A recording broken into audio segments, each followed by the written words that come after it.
Religious liberty is a fragile thing. It's not been practiced for most of human history. Christians have had a mixed relationship with religious liberty. Throughout Christian history, there have been different understandings of the relationship between church and state. Even today, among secular scholars, there are lots of disputes about what exactly religious liberty is. In fact, there's even a dispute now whether we should even treat religion as special. Why single out religion in the Constitution for special protection? Why is it more important than, let's say, some other choices a person may make in their life? Why single out religion? Now, what I want to talk about this morning is the passage of Scripture that most people think about when they discuss what is sometimes called the separation of church and state. So the title is Caesar's Coin Revisited. And I've only got a few minutes, and I'm going to give you a little bit of a kind of an overview of what we're going to do. I'm going to go over the passage, talk about the different ways in which people have viewed it, and then tie it into certain contemporary legal disputes about religious liberty. So let's read the passage. It's in Matthew chapter 22, verses 15 through 22. Then the Pharisees went off and plotted how they might entrap him in speech. The him, of course, is Jesus. They sent their disciples to him with the Herodians, saying, "Teacher, we know that you are a truthful man, and that you teach the way of God in accordance with the truth, and you are not concerned with anyone's opinion, for you do not regard a person's status. Tell us then, what is your opinion? Is it lawful to pay the census tax to Caesar or not?" Knowing their malice, Jesus said, "Why are you testing me, you hypocrites? Show me the coin that pays the census tax." Then they handed him the Roman coin. He said to them, "Whose image is this and whose inscription?" They replied, "Caesar's."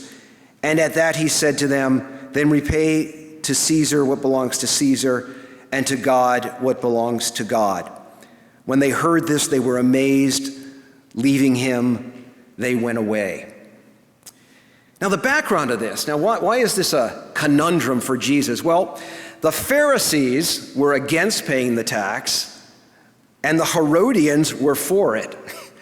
So the attempt was, no matter which way Jesus went, it was a bad look, right? If he says, yeah, pay the tax, then he's got one faction against him, right? If he says, no, don't pay the tax, he not only has that other faction against him, he has the Roman government against him. But he answers it in a way that raises a different set of issues. And those issues, I think, ultimately have to do with the unasked question. And I'll come back to that unasked question in a moment. But most people interpret this, and I think correctly, that Jesus is making a distinction between two jurisdictions. That is, there is a jurisdiction that is one in which human beings have a certain amount of power given to us by God to rule and govern our own lives. And this comes under the sort of general heading of a state or a government. And then there is the jurisdiction of God, which turns out to be everything. I mean, that's the thing about Jesus' answer. I mean, he's saying, give unto Caesar's what is Caesar's, give unto God's what is God's, but God is in fact the sovereign of the universe. Right? So there is a kind of paradox here, right? There are things that we are supposed to govern among ourselves, and yet, ultimately, they are connected to a divine sovereign. But this passage has been used, and again, I think correctly, to distinguish the role of the church or religious bodies from the state, and it's oftentimes been used to say that the church should stay out of those things that are the proper domain of the government. And again, I actually think that is a an appropriate reading of the passage. And that reading has had a deep influence on the development of religious liberty throughout human history. And even in the times in which Christians pretty much ran everything in the Middle Ages, when there were governments that promoted and advanced the Christian church, even then there were disputes. People didn't think that the church was the same as the state. And so this passage had a profound influence on the way in which Christians have thought about this. In contemporary times, or the last 200 to 300 years, there's been a kind of renewed interest in looking at this passage in terms of what can religious believers or the church do in terms of influencing the state or the government. Now, as I said, I think this is largely correct. It doesn't seem to be very controversial. But remember what Jesus asked. He asked for the coin. Let's see, I have a coin on me. I don't have any coins on me, but pretend I'm holding a coin. And, I ask, let's say you ask me whose image is on it. And if it's a penny, I say Lincoln, right? But he says Caesar, right? And the answer is, give unto Caesar's what is Caesar's, and give unto God's what is God's. But there's an unsaid question that begs to be asked: who has the image of God on him or her? In other words, what belongs to God? So another way to look at it is, if we have a duty to Caesar by virtue of living under his jurisdiction, then it seems to stand to reason that we have a duty to God as well.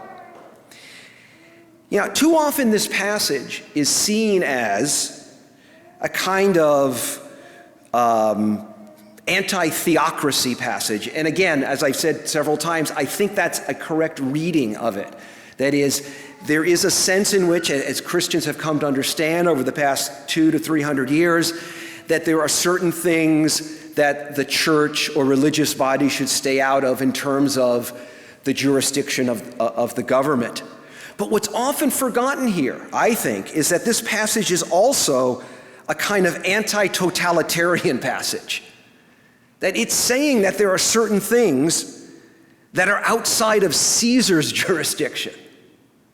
Right? And we don't often hear that particular angle on this.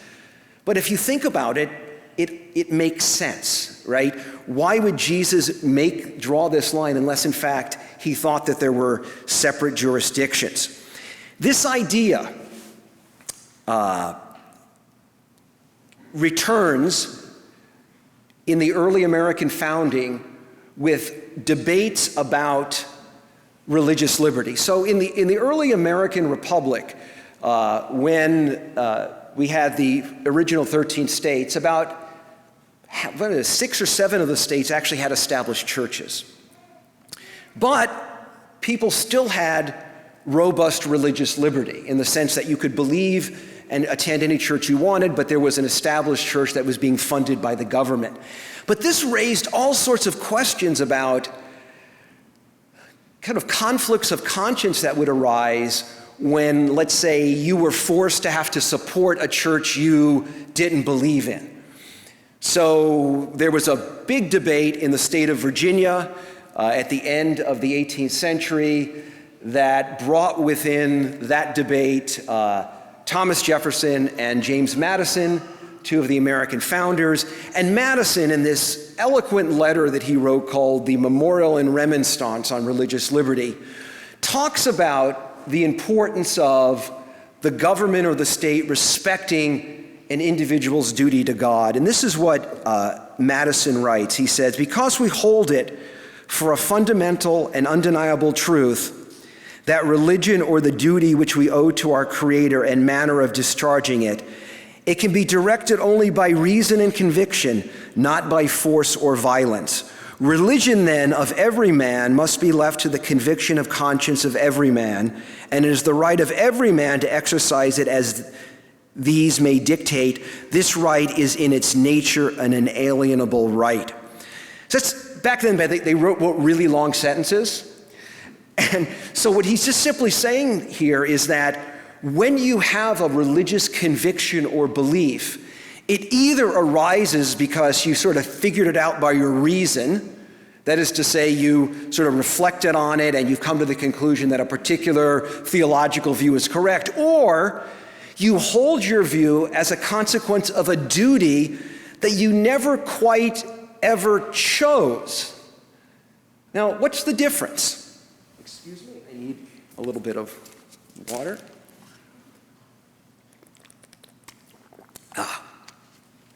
So what is the difference? So I don't know if any of you have beliefs that you wish you didn't believe. Do you have beliefs? I have beliefs like that. I have beliefs that I wish I didn't believe, but they just seem to be true. And some of those beliefs are beliefs that weigh on my conscience. That is, I have a sense that I have a duty that more or less chose me and I didn't choose it. And so what Madison is trying to capture here is something that I think we have forgotten today, that oftentimes when religious believers say they don't want to do something, it isn't as if they think, well, I just chose this belief and I'm going to stubbornly hold it. It's more like, I can't resist this conviction that I hold, and I'm hoping that the rest of the community can respect my conscience, even if it means that the rest of the community thinks I hold a view that's crazy or insane or foolish. So there are cases in American history like this. One of the difficulties in the early American founding, at least during the Revolutionary War, had to do with how do you deal with pacifist groups who were unwilling to fight, like the Quakers and the Mennonites. And this was something that people wrestled with because, on the one hand, there was a sense in which people thought that everyone had a duty to defend and support the community, right, through picking up arms and fighting the British. On the other hand, though, there was this other aspect of the American founding that we've had the experience in recent human history of religious persecution. We don't want to reprise that all over again. And in fact, there's a famous letter that George Washington wrote after the Revolutionary War to the Quaker community, and in it he talks about how wonderful they are and how their practices and beliefs have advanced the common good. But then he has in parentheses, he said, except for the fact that you didn't fight with us or something. I mean, he doesn't say it quite like, he's much more eloquent than I can possibly replicate here. But the point that he raises is that in fact, there was something you couldn't do. And what I want to do now is just kind of go over a few cases in which I think that understanding comes out in Supreme Court history. And one case, by the way, there are three very different cases. One involves the Pledge of Allegiance, the other involves religious garb, and the third involves same-sex weddings. Completely different sorts of cases, but they all, I think, touch on this same matter of duty. So the first one is a case called West Virginia versus Barnett. It involves a Jehovah's Witness student in West Virginia who refused to stand for the Pledge of Allegiance and salute. I don't know if any of you have heard of this case. You can actually Google it and see the photographs of how the students had to salute. And the salute actually was almost like this. And of course, this is 1943 in the middle of the Second World War. And so there were a lot of people that thought that kind of looked too much like what they were doing in Germany.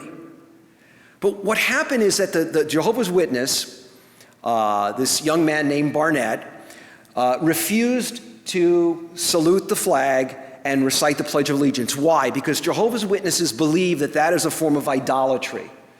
That to say, I pledge of allegiance to the flag of the United States of America, etc., is in fact pledging allegiance in a way that is in conflict with their duty to God. This is why Jehovah's Witnesses do not serve in the military. The exact same reason. And so the Supreme Court had to deal with whether it was permissible for the state of Virginia to coerce little Mr. Barnett to salute the flag and recite the Pledge of Allegiance. Now, if you're like Justice Felix Frankfurter, who wrote the dissent, you may think Mr. Barnett was unpatriotic. He wasn't a good American. He should salute the flag and recite the Pledge of Allegiance. But the Supreme Court comes to a completely different conclusion, and I think the right conclusion. And the conclusion is that in our country, to coerce people to say or do things in a way that would communicate something they don't believe is not protected by the Constitution. In fact, there's a famous quote in this case from Justice Jackson, Robert Jackson, who wrote the majority opinion. Justice Jackson, by the way, was the lead attorney in the Nuremberg trials. He was the lead prosecuting attorney and delivered in his opening comments one of the most eloquent defenses of natural law reasoning as to why it was permissible to prosecute the Nazi war criminals. So he's a justice of some note. So Justice Jackson says, if there is any fixed star in our constitutional constellation, it is that no official, high or petty, can prescribe what shall be orthodox in politics, nationalism, religion, or other matters of opinion, or force citizens to confess by word or act their faith therein. And so what you have here in Jackson is this understanding that if a citizen believes that he or she has a duty, that unless the government has a really, really, really good reason, that it should stay out of it. It should stay out of it. The other case, you may have heard of West Virginia versus Barnett, but I doubt if many of you heard about the second case. It was a 2015 case called Equal Employment Opportunity Commission versus Abercrombie and Fitch. So the EEOC was suing this clothier. Why did they sue them? Well, what happened is there was a young woman named Samantha Aloof, a young Muslim woman who applied for a job at Abercrombie and Fitch, and she was told upon being hired that she could not wear her headscarf, her traditional Muslim headscarf, because Abercrombie and Fitch had a look, and that didn't fit the look. So what happened is that she filed a complaint with the Equal Employment Opportunity Commission under the Civil Rights Act of 1964, which says that employers have to accommodate employees, reasonably accommodate them in terms of their religious practices or beliefs. Now, it's interesting in this case is that you have to raise the question, why did Miss Aloof do this? In other words, why did she think that she had to wear this headscarf? Now, there are certain secular scholars that try to find like some non-religious analogy. I was actually on a panel discussion on this case, was it 7 years ago at University of Miami Law School, and one of the law professors said, you don't even have to appeal to religious liberty, she just has a right to wardrobe. And I said, I responded by saying, that doesn't at all capture Miss Aloof's conviction. It isn't like she was like sitting at home thinking, oh, should I shop at Saks Fifth Avenue or The Gap or Abercrombie and Fitch? It wasn't a wardrobe issue. It was that she believed that God told her. And that's completely different. So one of the temptations today, and at least in the secular legal literature, is to try to find some like non-religious analogy to try to explain why a person does something. But going back to Madison, I don't think that truly captures it. And going back to Caesar's coin, where Jesus talks about the duty, right? It's more than just something that you choose. In a way, it's something that chooses you. And so the reason why the court, I think in an 8-1 opinion, I think it may have been 9-0, an 8-1 ruling ruled in her favor. And it was actually a very simple case. Abercrombie and Fitch had to prove that there was no other way that she could be a good employee except to not wear the traditional Muslim headscarf, and the court said no. That's an unreasonable thing to expect of her.